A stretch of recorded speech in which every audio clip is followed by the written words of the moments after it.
Mais les faits sont là, indéboulonnables et novateurs. Ici à Tiwanaku, on connaissait le mètre et la taille de la Terre. Illustrons cette connaissance avec un autre exemple.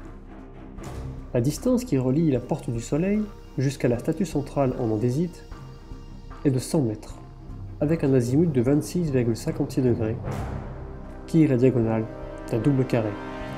Dès lors, les carrés mesurent exactement 44,72 m.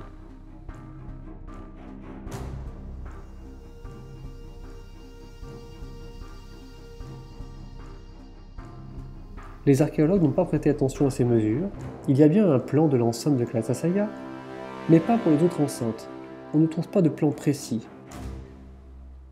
C'est pour cette raison que j'étais venu avec un télémètre de chantier pour faire des relevés inexistants pour le public et les métrologistes historiques. Voici le plan de l'enceinte de Kalasasaya effectué en mai 2017. Ce plan permet aussi d'y voir un peu plus clair sur certains aspects géométriques que Howard Crowhurst avait déjà évoqué dans 2 conférences sur la cité de Tiwanaku. On s'aperçoit que l'enceinte principale et la petite enceinte semi-enterrée ne sont pas des carrés. Ce sont des rectangles de proportion 23 par 25. À l'intérieur de la grande enceinte se trouve une autre enceinte qui délimite un rectangle de proportion 23 par 50.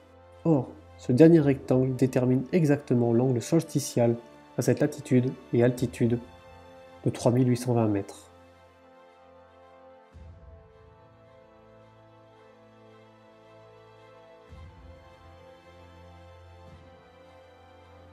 Mais y a-t-il un rapport avec le nombre d'or? Oui.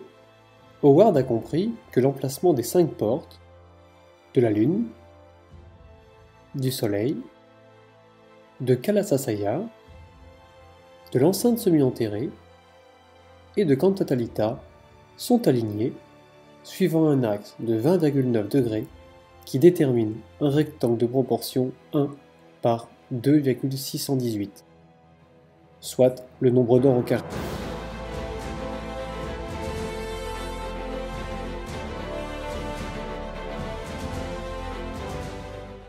Mais le plus étonnant, c'est que cet axe divise la saison en 55 et 34 jours pour un total de 89 jours pour la saison d'hiver, soit 3 nombres de la suite de Fibonacci qui nous délivre le nombre d'or, car 89 divisé par 55 est égal à 1,618.